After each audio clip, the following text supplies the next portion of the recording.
This is AMS TV and you are watching AMS English News, and here are today's top stories.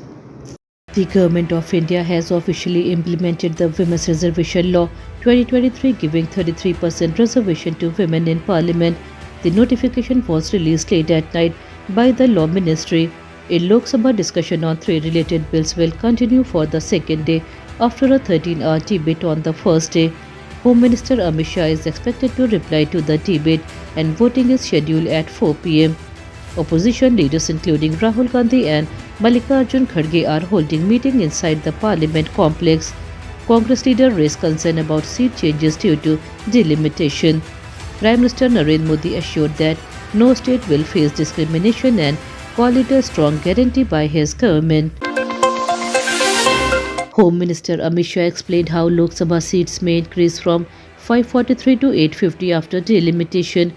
He said no states will lose representation. Opposition parties raised concern that northern states may benefit more than southern states due to population differences. Congress leaders argue that the bill is not only about women's reservation but also about hidden delimitations plan. However, the government denied these claims. The debate continued late into the night in Lok Sabha, showing a strong disagreement between the ruling party and the opposition. Authorities carried out a demolition drive in Sambhal on Friday morning. Bulldozers were used to remove nearby shops, while preparations are underway to bring down a 35-foot high mosque minar.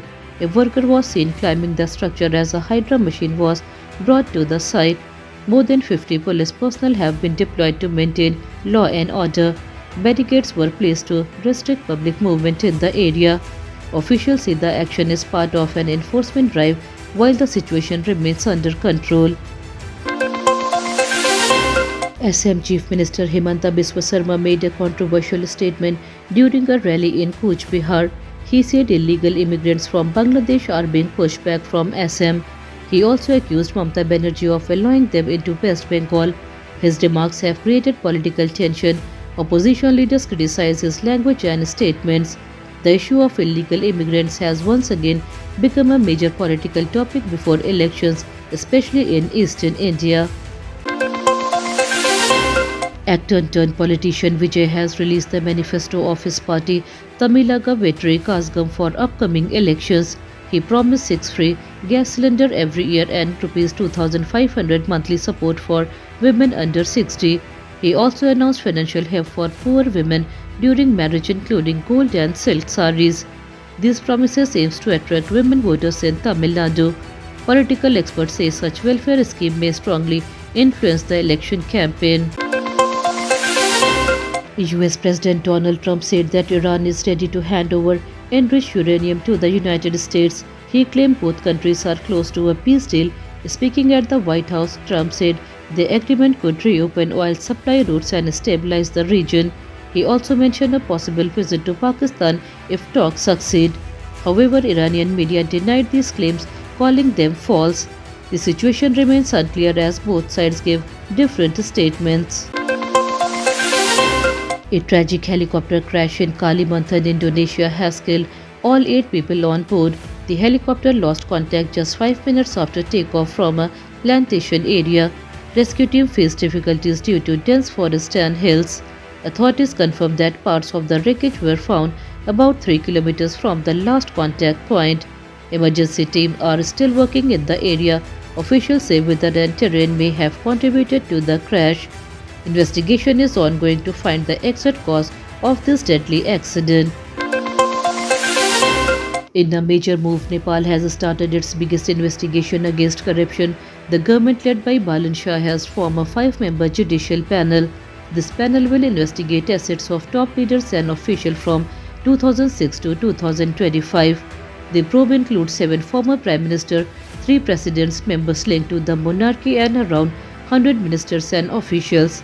Authorities say the aim is to bring transparency and accountability. This step is seen as a strong action to fight corruption and restore public trust in the system. The Indian stock market opened on a strong note today, Friday, April 17. The Sensex climbed 300 points and is trading near 78,300. The Nifty also moved up by 100 points to cross the 24,300 mark. FMCG stocks led the gain with strong buying seen in consumer goods companies. On the other hand, metal stocks witnesses selling pressure and decline in early trade. Analysts say positive global signals and steady investors' confidence are boosting the market. Overall, the market trends remains positive for now. In IPL 2026, Gujarat Titans will take on Kolkata Knight Riders in the 25th match today. The game will be played at Narendra Modi Stadium starting at 7:30 p.m. with the toss at 7 p.m. Kolkata Knight Riders have struggled this season. They have played 5 matches but have not won any. 4 matches ended in defeat while one was cancelled due to rain. On the other hand, Gujarat Titans have shown better form. They have won 2 out of 4 matches and recently defeated Delhi and Lucknow. Fans are expecting an exciting contest as both teams look to improve their standings. Severe heatwave conditions continue across northern and central India. In Banda, the temperature crossed 44 degrees Celsius, reaching 44.4 degrees Celsius. Narmadapuram recorded 43 degrees, while Barmer touched 42.9 degrees Celsius. Many regions including New Delhi, Punjab, Haryana and Chandigarh are experiencing temperatures between 40 to 45 degrees Celsius. Weather officials have issued a warning that heatwave conditions will continue for the next 3 days.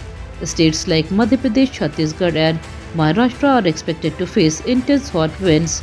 People are advised to stay indoors, drink plenty of water and avoid direct sunlight during peak hours to stay safe. That's all for today's bulletin. We'll be back with more updates next time. Until then, this is Tamanna Rizvi signing off. Have a good day.